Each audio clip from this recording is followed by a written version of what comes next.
The history of Canadian horror films is a pretty short one, actually. If there was a golden age, it would be the mid-70s, and Black Christmas would be sort of sitting near the peak. There hadn't really been many horror films in Canada up until that point. This was really a different kind of direction for a Canadian horror film, and a different direction for horror films in general. It wasn't a film that came after. It didn't try and improve upon. It really set the tone for the time for the films that followed. Anything else which kind of followed, in a lot of respects, was kind of redundant. It's really a landmark, I think, in horror and in Canadian horror specifically.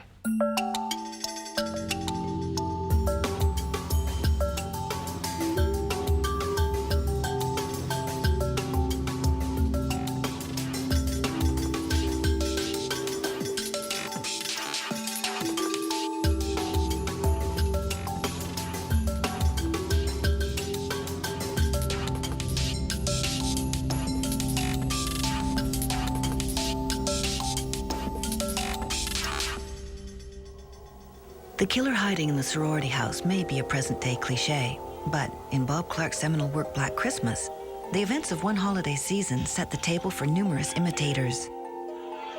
Starring Olivia Hussey, Keir Dullea, and Margot Kidder, Black Christmas follows the co-eds in a sorority house as they are haunted by the psychotic phone calls of the killer, Billy. As the clueless police are brought in to try and solve the case, one by one the girls begin to go missing. One of the scariest and most influential horror films ever made, Black Christmas was the third feature directed by Bob Clark. After making the horror films Children Shouldn't Play with Dead Things and Death Dream in Florida, Clark immigrated to Canada in 1972. He began adapting a script by young screenwriter Roy Moore. Then titled Stop Me, the film would go on to become one of Canada's few films to obtain cult status internationally. Bob Clark got his start in Florida, exploitation film capital of the world. He'd made a few films down in Florida. Children Shouldn't Play with Dead Things. Children was a pretty big hit on the drive-in circuit, so they made this film called Death Dream. The easiest kind of movies to get financed and to get distributed in the system were horror films. There was no question about it. I didn't want to do porno, that was the other, so it was a tactical move, a decision. I liked the genre, I enjoyed it. So we Night of the Living Dead had just come out a few years before, so we thought we'd do an homage, kind of with a little bit of tongue-in-cheek to that. That would seem like a good idea to do. We do entreat thee, deliver them up to us, to command in thy name, to serve our will and thine own. By Lucifer, Beelzebub, Mephistopheles, Arcanes, and all the underlords we do entreat, let them rise. Bob Clark went to Canada to do the post-production on Death Dream and fell in love with Canada. Something about it really appealed to him. He found it to be a young country, exciting country with, progressive things happening. It was fresh and vital and liked the people. So that's when I became a landed immigrant, and that's where my career in the next 10 or 12 years happened, was in Toronto. Black Christmas started off as a script called The Babysitter, written by a guy named Roy Moore. The crux of the script was that, the babysitter's answering the phone, and of course it's coming from inside the house. Kind of urban legend spin.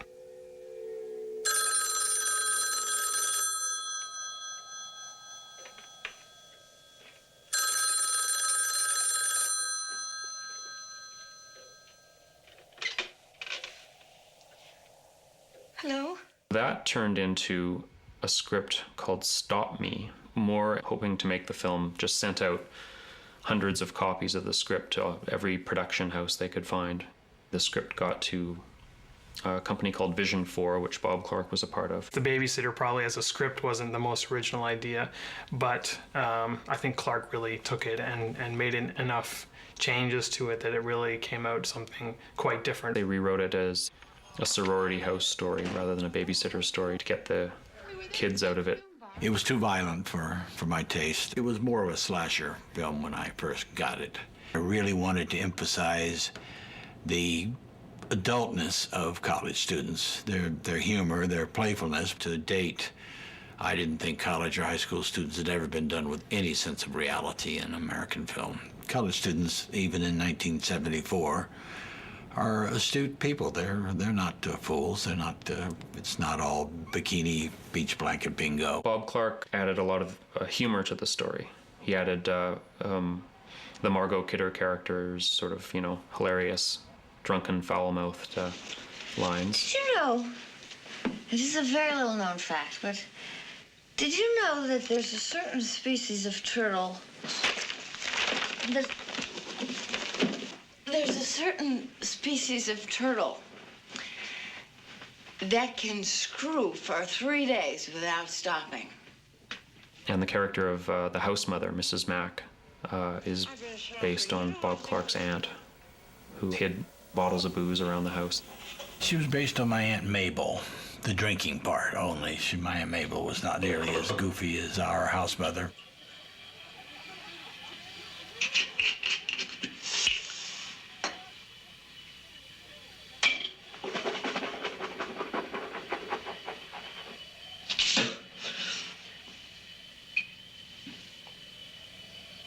Jesus, I wouldn't wear this to have my liver.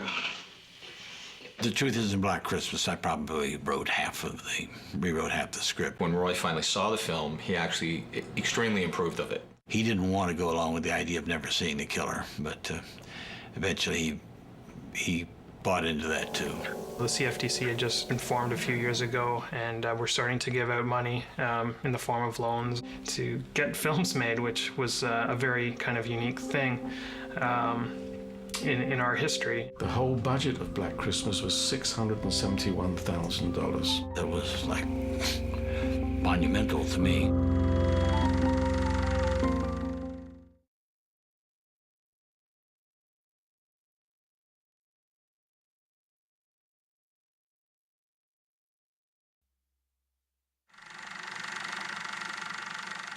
We evolved a budget, and they were very determined to get the best quality stars they could get. And I thought Olivia was the first one I thought of 3 or 4 years after Romeo and Juliet. I think she has a certain kind of integrity. We just made offers. She needed the work and liked the script. On the day that she arrived, she said to me that she had gone to a psychic, and that the psychic said that she would be involved in a film in Canada, which would make a great deal of money and was a good film.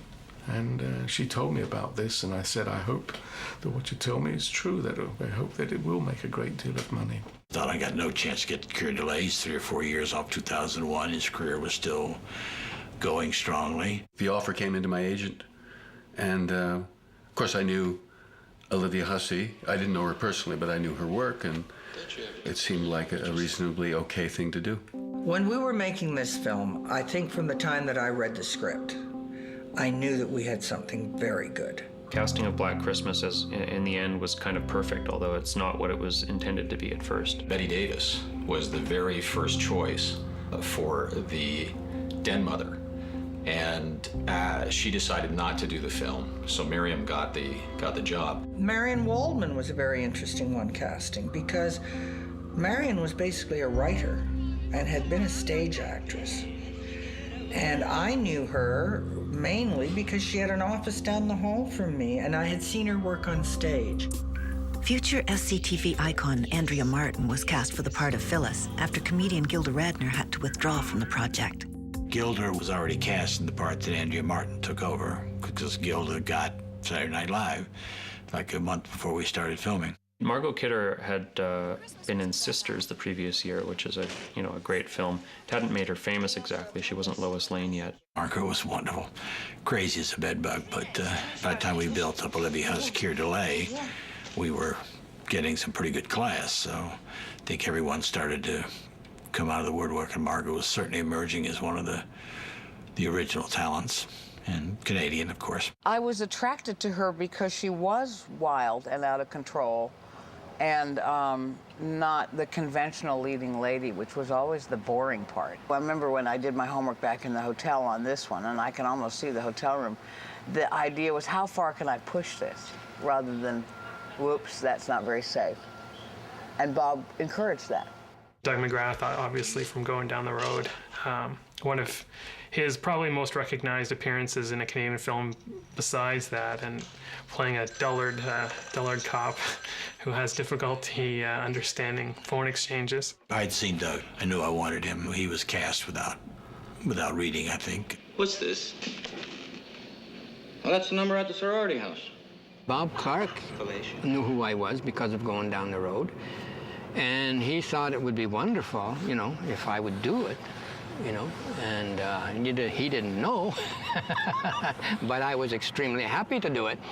You know, it was a good opportunity. I started acting, I guess, basically 1968, 69, and this was the first really big, important feature film I'd been on.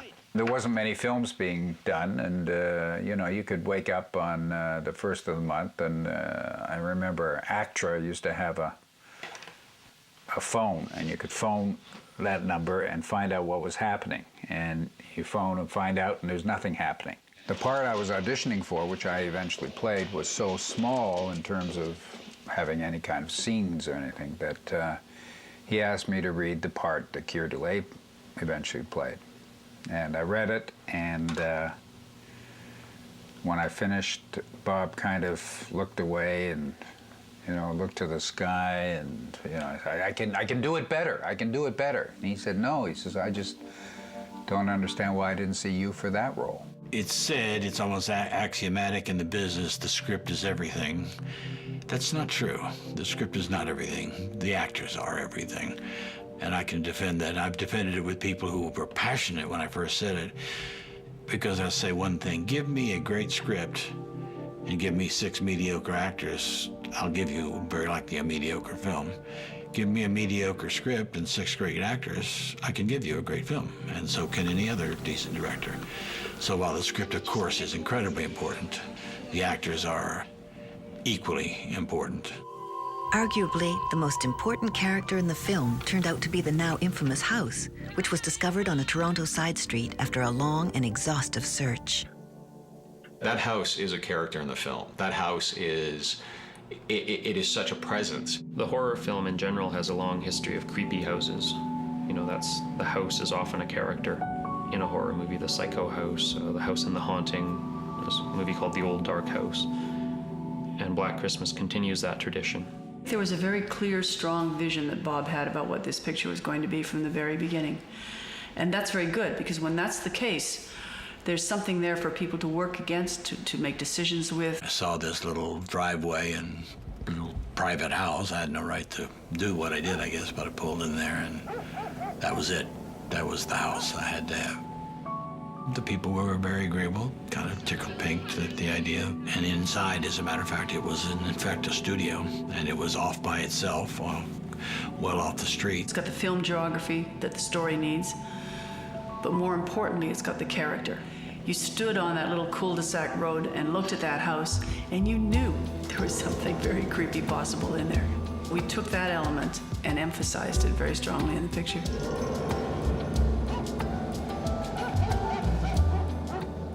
I think I remember from the very first time I was on a set, I saw what the director was doing. I thought that's what I want to do. So this was a chance to really study at the foot of a master, Bob Clark. He was a young man who was totally confident in what he was doing.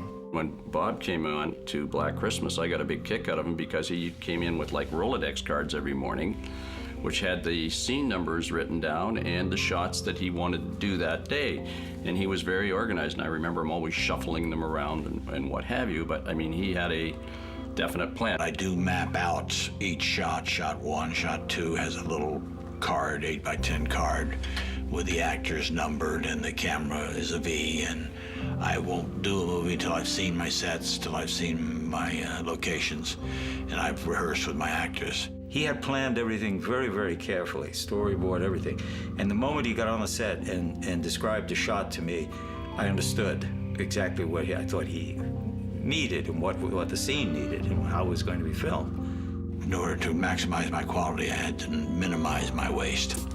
Time is everything for a low-budget film, so I don't want any of it wasted.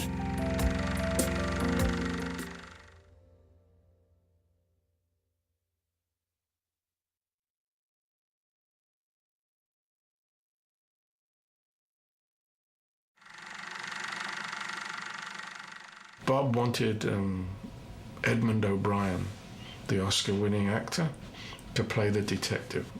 I negotiated a deal with Edmund O'Brien's agent for him to come up 2 days before we needed him on camera, so he can get his wardrobe done, so he could do his thing. And I went to the airport to pick him up. And he came out of the airport in a wheelchair. And I thought, gee, how is he going to play this part? But he got stood up out of the wheelchair, and I breathed a sigh of relief, and he walked towards me and we shook hands. We went to visit with him for the first time after he arrived, and I sat there talking with him, watching for 45 minutes while he tried to put his coat on and talk. We went into Yorkville to a restaurant to have a meal, and halfway through the meal, Eddie stood up and said, I got to go to my room. I said, but Eddie, where are you going? He said, I'm just going upstairs to my room. I said, but Eddie, you're not in the hotel, you're in a restaurant. He didn't know where he was. Edmund was just coming down with Alzheimer's when he took this part, and this man in 3 nights was going to have to go out in 10-degree Toronto storm weather out for that hunting of the young girl's body. Finn and I looked at one another and thought, well, this man can't possibly play the part of the detective. What we're gonna, and we're 2 days away from shooting on it. If he hadn't been shooting outside, I think I would have taken the chance with him, even though because he could do a line, but he was clearly losing it. I had to go into Eddie O'Brien's room, and I had to tell him that he's not going to play the part. He insisted he said he was fit enough to play the part, and I said, but Eddie, you don't even know where you are. And here was I, some young whippersnapper, telling this great actor, because he was a great film actor and he's done some wonderful stuff, that we couldn't use him and we had to send him back. It was very traumatic for me as well. And he burst into tears, and it was a very sad thing. If we hadn't got John Saxon at a moment's notice, we would have had to abandon the production. We had no completion guarantor on the picture, so we couldn't lean on anybody to help to come in and fill in the plug if we had to cancel the film. I got a script called Black Christmas. I read it and I thought it was going to be successful. So I agreed to do it, and then a short while later, I got an apologetic phone call from Toronto, someone telling me, I forget who, that a mistake had been made, that someone else in the production had cast the role, and they were very sorry, and I was very sorry too. I don't know how long later, maybe days, I got an urgent call from my agents. Could I get on a plane and go to Toronto today? We got John Saxon. With great luck, John was available, and the same agency handled him. Came up, got off the plane, went straight into wardrobe, got fitted in wardrobe, went into makeup, and was on the set 2 hours later, right off the airplane. It was already, I think, midnight, and or maybe later, and I was driven out to a location. And it was a scene out in the park. It was cold, snow on the ground. And I started doing a scene about maybe 1:30 in the morning, 2 o'clock in the morning. There'll be 2 sets of dogs leading the way. Just spread out and follow them. So the first thing we'll do... It was like 10 degrees that night. We were in a good blistery, cold Toronto winter. From the film's compelling opening sequence onwards, Clark puts viewers in the mindset of the killer, Billy, by using a chilling, subjective camera. This style would go on to be imitated in numerous horror films that followed. There were many filmmakers who had used that killer's POV shot before, but that was the first time, I think, as a movie nerd, I was aware of that particular shot, taking the killer's perspective. I think what they hit on, without necessarily even knowing they were doing it, is that classic budget restriction. You know, what you don't see is more terrifying than what you do see. The idea that the closest you come to Billy is an eyeball through shadow, a couple of shots of a bloody hand, and that voice. You create a logic to the film. You fill in the blanks of the movie much more effectively than they could have done in 1973, and much more effectively than people can do now. I remember one movie, I can't remember, it was a 30s film where they did a moving camera, subjective point of view for about 10 minutes in the movie. It's a reasonably famous movie. It's the only time I've ever seen it. Seeing that the one time, it was real clear the cameraman and the arm were not the same. I didn't want that effect. I ended up making a body brace which basically allowed you to place the camera right on your shoulder, right here. And it was hinged, and it had like a safety belt at the waist, which held it on. And it had a pad down the front, so it would allow, I could lift it up, and that would allow the camera to tilt up like that. When I read the script, we had all this POV stuff, and I said, you know, I think I could probably go over and even climb up that trellis with this whole setup. I know we did it the first day that we shot at the house. Once they saw that, they knew they had, you know, we basically got the right technique and things to use throughout the picture. You respect.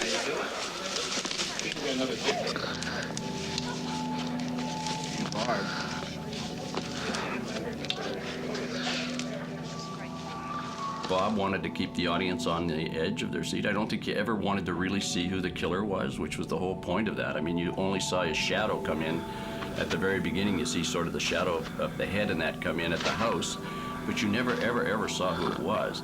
The magazine and the camera was more or less where my head was, so when the lights would hit me, you would see my shape on the wall, but you wouldn't see the camera because my body was actually hiding it. It was always my hands, whether we had the plastic bag in front of us or going crazy up in the attic.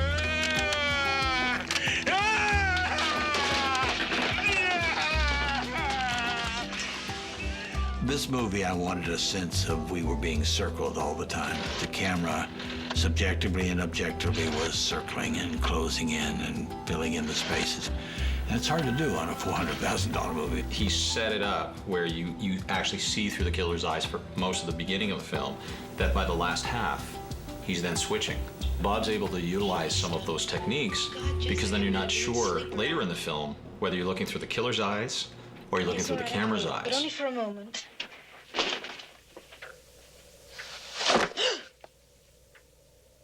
Every day we were putting track down or you know, boards, whatever we needed to do things, and part of the problem is keeping that stuff out of the shot itself, because a lot of the shots did 180, you know, 200 degrees, some 360s. In that house, I kept getting my shoulder bashed. As they went through the one set of doors, we'd be dollying through the other, and sometimes I wasn't quite in the right position at the right moment, and you hear this big whack, and the camera would go, take a bit of a spin.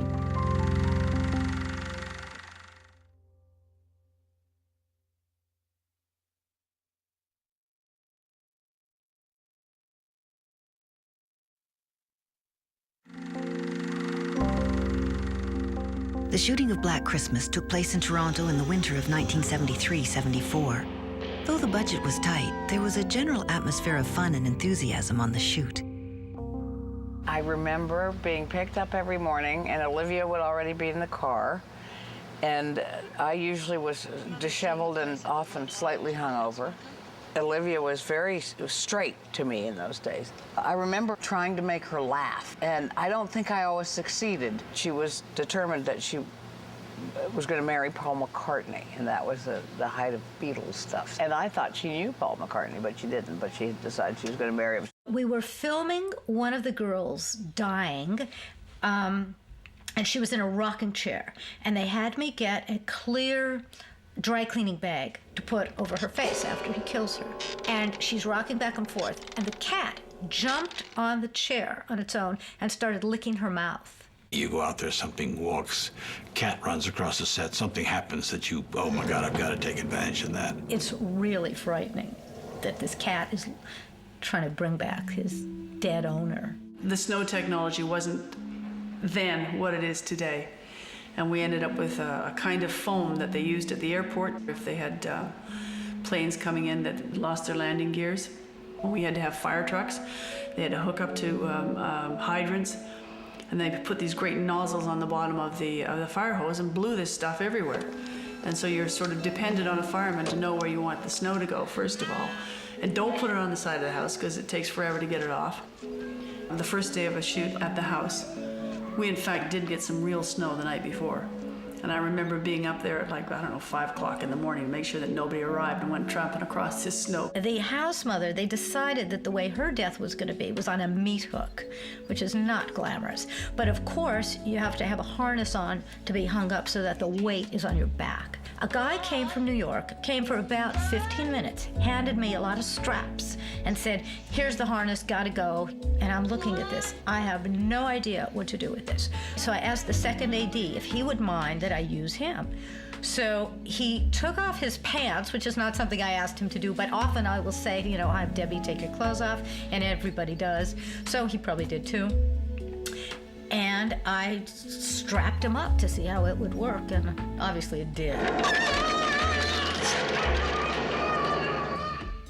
The comfortable environment of the shoot was maintained by Clark, who gave small roles to many members of the film's crew. Bob phoned me at lunchtime and said, I'd like you to come in after lunch. I need to have a chat with you. And then he threw this taxi driver thing. He had it in his mind all the time, but he wouldn't tell me until the day that I was going to do it. And he said, I'd love you to be the taxi driver. I said, sure. Hey! Anybody there? We filmed it quite late at night, actually. So I was there on the set much longer than I usually was. If you take a look at the police officers in the park, one of them was a production manager. If you take a look at the guy that's on the Skidoo, that was Frenchie, and Frenchie was their prop master. They said, we need more sorority girls for this scene. And so they said, you know, Debbie, come on up. And I'm like, oh, okay. And the house mother was opening her Christmas present of this nightgown that I had made for her. And I was like, oh, that's beautiful. You know, that's really nice. I believe one of the producer's daughters is actually the girl that sits on Santa's lap in the Christmas scene. Bitch. He just has a knack for including all of these people into the film, and he cut costs that way. Similar to many Canadian films of the time, an effort was made to disguise the Canadian locale in hopes of increasing the film's box office potential.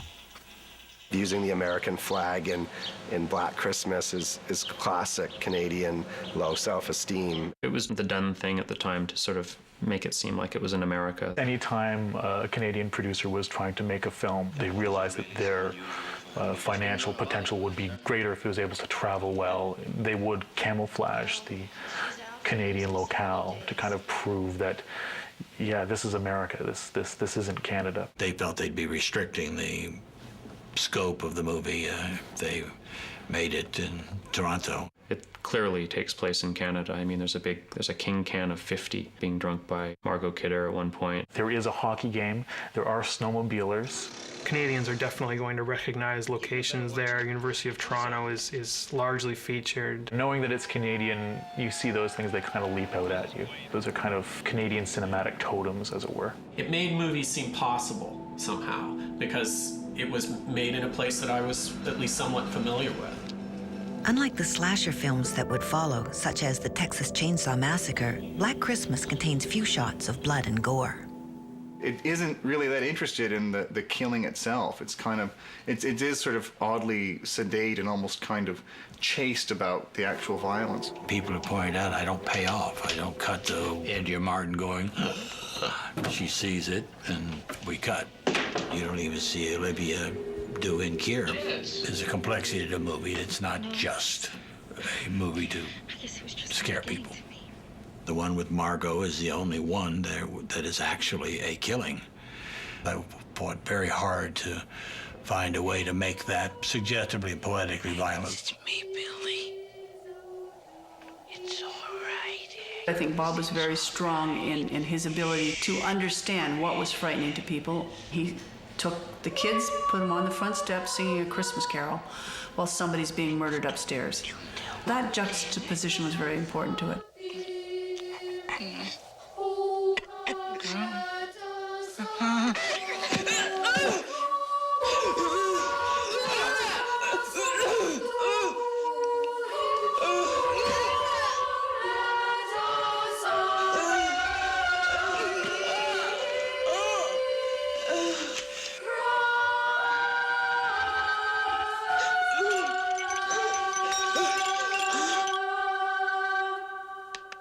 When the glass knife is coming down, these little items on the shelf are jumping, which was actually a technical error. The size of the loop in the camera was not quite correct. In this particular case, it enhanced what we were doing. I mean, it was one of those lucky accidents. Never intended that way, but it actually turned out to be, I think it actually added very much to the scene.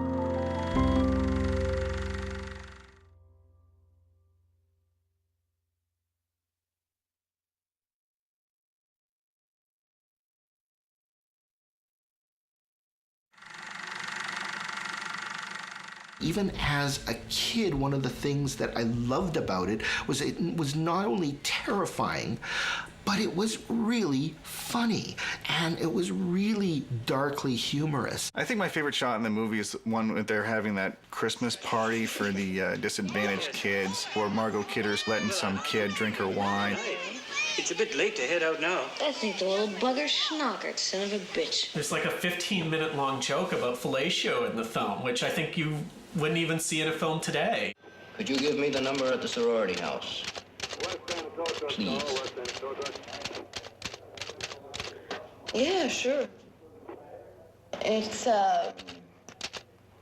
fellatio 20880.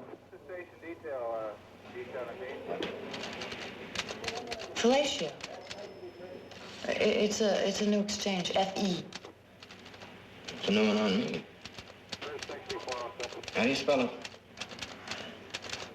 Capital F, E, little L, L-A-T-I-O.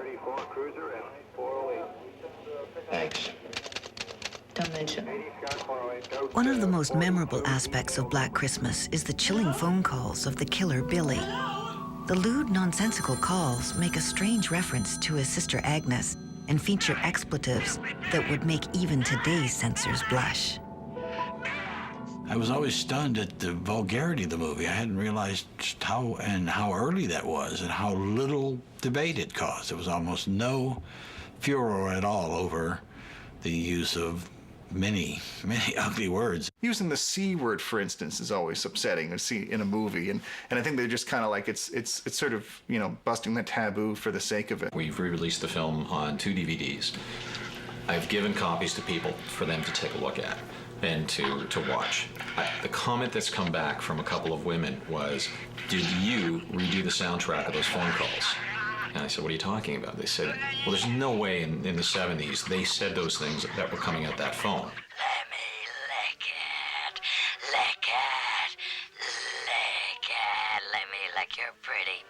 They're really effective, creepy phone calls. You're thinking, well, if the guy talks like this, then what's he gonna do, you know, physically? It's a confusion of voices. It's like there's sort of a multiple personality where there's a violence competing against itself.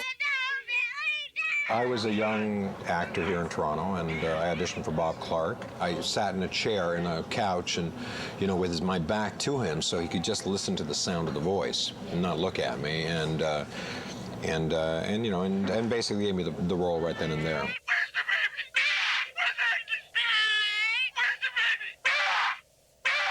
A lot of the screaming and yelling is me. Why are you doing this?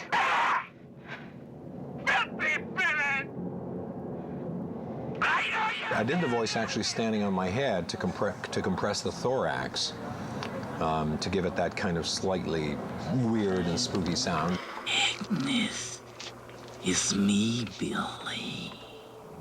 I was really struck with how there isn't a clear-cut explanation on the background or the reasons or the motives for the killer. And this is something that today's audiences would probably demand. I have a very strong backstory about the killer and how he evolved, and there is a logic to the phone calls. It's very subtle. It's hard to follow. Billy is abusive and abused his little sister and was abused himself and probably killed his parents and probably locked her up in a basement for 5 or 6 years, and I think she escaped. And Billy doesn't like girls, and it turns out Agnes doesn't like boys. Carl Zitterer provides an eerie, minimalist score to Black Christmas. A prototype version to the music is seen in the earlier collaboration between Zitterer and Clark in Death Dream. The score is rather understated in contrast to contemporary horror films. He and Bob really made a choice that it wasn't going to be contemporary music or like a contemporary score. There is music, but more it's musical sounds. It helps to have Christmas music because something that's so cheerful and inane and familiar that it can be warped in interesting ways. With Carl and I, we thought alike, and we had all the same ideas. So there's a lot of music effects in clocks and the things that make up the real world. I go to great lengths to put them in. Who is that?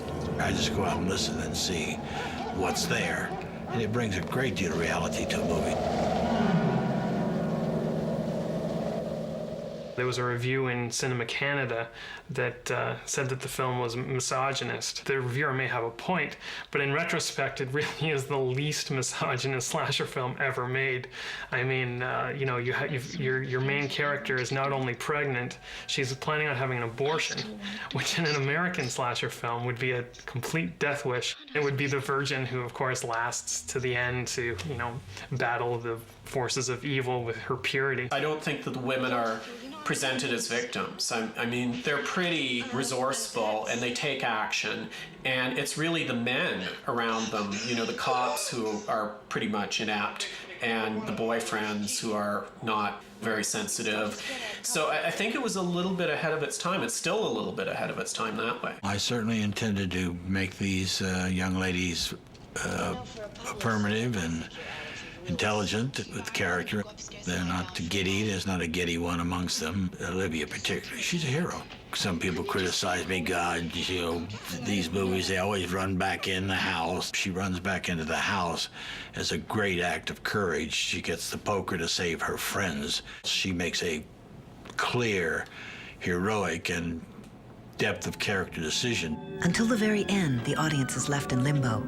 While the police assume they've solved the case, a chilling revelation is made. The fact that there is an open ending, that the killer isn't quite caught, that it could easily go on, is rewarding. The irony in the end of this, everybody patting themselves on the back of Black Christmas, that they've, you know, solved the case.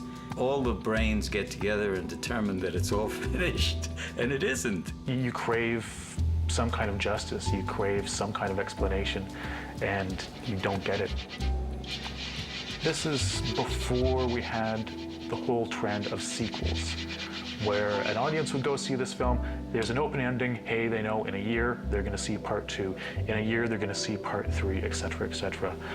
Well, there was never a Black Christmas 2, so the killer is still out there.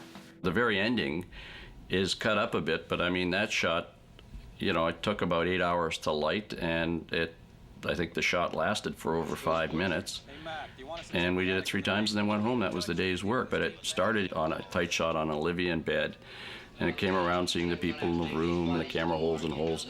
And then it slowly starts to pan around, and you start to see the different rooms where people had been murdered. And you go all the way down the hall and then all the way up to the trap door at the very end. Physically, it was a difficult setup to do, particularly with the size of the gear and the equipment of the day. I don't know that doing the shot today, the shot itself would look any different, because I think, you know, what we were trying to accomplish we did, but how we would have gone about doing it would have been probably a lot easier.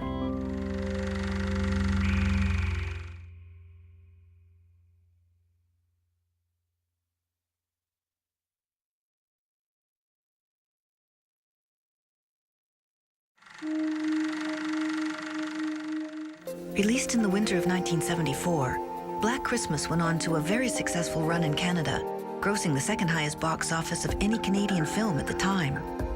It also became one of the first Canadian films to get a wide-scale American release. The film failed to match its successful Canadian run, however, when Warner Brothers decided to take things in a different direction. When it went to Warner Brothers, they picked it up. That was great news for me. That was my first major distribution. We went to the sneak preview, which was in Westwood, and we went with all the big wigs of Warner Brothers. The president of Warner Brothers was there, and all the sales officers were there, and the people, when they came out, they had to fill in these cards. And of course, Bob and I were extremely anxious to see what the results, but the cards were terrific. The Warner Brothers people were absolutely delighted. Warner Brothers had taken the film for distribution, and they thought that the title was misleading, that people would think it was a film about black people at Christmas. Black Street Fighter was coming out, Shaft and Superfly and so forth, and Warner was very nervous that they thought that this film, being called Black Christmas, would be mistaken for a blaxploitation action film. They decided that they would change the title, so instead they called it Silent Night, Evil Night. I was pretty much outside of it. They told me they were going to do it. They did ask me to change the ending, and I refused. They wanted to either do a reshoot, or it turned out that it was Keir Dullea, clearly, and how does the movie finish then? They released it. It did not do well. It was horrible. The reviews were incredibly cutting of the film in the States. They admitted they misstepped with it. The juxtaposition of that idea with Christmas was intriguing to people, and that idea of no horror film had ever revolved around Christmas before. So they lost that idea. They actually went back to calling it Black Christmas, and they had all these posters that said Silent Night, Evil Night. What they did was instead of making brand new posters, they cut out snipes for the bottom half of the poster and stuck it on. I think I saw the coming attraction for the film before I ever saw the actual film. And it's a remarkable piece of work. I can just imagine going on a first date to some action film or a feel-good romantic comedy and suddenly get this hurled at me. And it would certainly spoil any chances of getting to first base after seeing this. Remember those idyllic scenes out of your childhood? Crisp winter nights, sleigh bells, crackling Yule logs? Remember those? Remember them well. After Black Christmas, they'll never be the same again. Black Christmas. If this movie doesn't make your skin crawl, it's on too tight. Rated R. It wasn't something that even though it was great fun to make, that I thought would last this long. Nothing's astonished me more. It's a huge underground classic. It's just wild. I still have tons of people coming up and asking for autographs for Black Christmas stuff. It's amazing to me. This was a long time ago. This was, what, almost 30 years ago we made this? It is this weird little freak stepchild that's been buried in a basement or locked in the attic compared to some of the other horror films, just because of distribution and because probably it was Canadian and never really broke in the States the way it should have. The video, I think, of Black Christmas was out of print for at least a good decade, and it wasn't really until, I don't know, 6 or 7 years ago that interest kind of started picking up again. When you think about the films that followed Black Christmas, and you think about Carpenter's Halloween, and you think about the Friday the 13th films, you think about the whole slasher genre of the late 70s and the 80s. I think a lot of those films did take their cue from Black Christmas. Halloween pretty much was conceived as a sequel to Black Christmas. He and John were working on a film that were about some murderous family from the Appalachian Mountains. That was a project that never got made. John Carpenter had asked Bob Clark, are you going to make another Black Christmas? You know, that's one of my favorite films. And he said, no, I don't think I really want to. I want to go in different directions now. And John Carpenter said, well, you know, if you were going to make it, what would you, what would you do? It'll be he was captured. After all, he was put in an institution, and the movie will begin the night he escapes. Back in town, and they don't know it yet, and I'm going to call it Halloween. John Carpenter took that and ran with it, and of course Bob Clark was happy to let him go ahead and do his thing, so he added his own kind of spin to it. He deserves the full expansive credit he's gotten for doing that movie. I mean, like I say, a few words about an idea are hardly a screenplay and a finished movie. The film's current popularity was seen at a screening in December of 2004 in Los Angeles. A near-sellout crowd turned up as the theater screened a print on loan from Quentin Tarantino's personal collection. It's an old movie that I'd seen a long time ago, and it's been a long time I want to see it again on the big screen. It scared the hell out of me, and it scared me for years, and I still can't watch it without getting a little frightened. Until Black Christmas was revived with a DVD release, the film's word of mouth was kept alive by the efforts of a number of fans on the internet, who even went so far as to hunt down the Black Christmas house.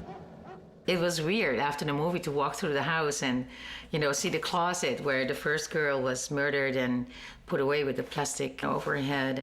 People knocked on my door and asked me if they can walk in and wanted to see the inside of the house, and they were very interested. It was a young guy from England, and his name is Dan. I know him by Danny.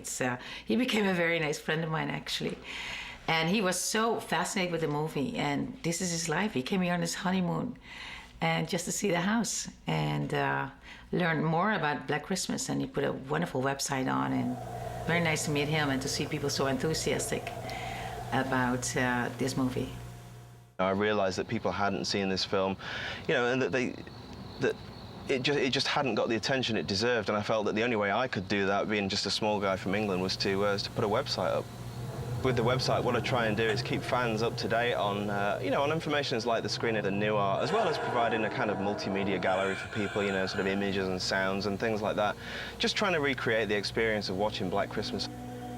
By a long way, Black Christmas is my favourite film, and I don't know, I go to the video shop every day, or, search the internet looking for something similar, or, dare I say, better, but I can't see it happening.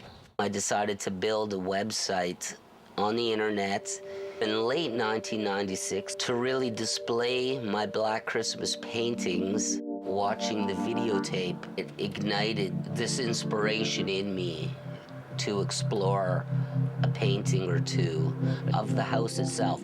The house seems to embody almost all of Bob Clark's horror. There's nothing I would change in the film except maybe Art Hindle's fur coats. Rumors are circulating of a much-anticipated sequel to Black Christmas involving the producers of Ginger Snaps, Paula Devonshire and Steve Hoban. Clearly, I'm of the belief we have to answer the ending. I don't think we can end the movie the way we ended it before. I don't think the audience will stand for it. I think they're going to explore Agnes at some length in the remake. Could be a killer twist. It could be a dynamite if it works out as I think they're going to work it out. After completing Black Christmas, Bob Clark directed Murder by Decree before leaving the horror genre for films such as Tribute and the holiday classic A Christmas Story. But today, Clark may be best known for the 1982 film Porky's, the highest-grossing Canadian film of all time.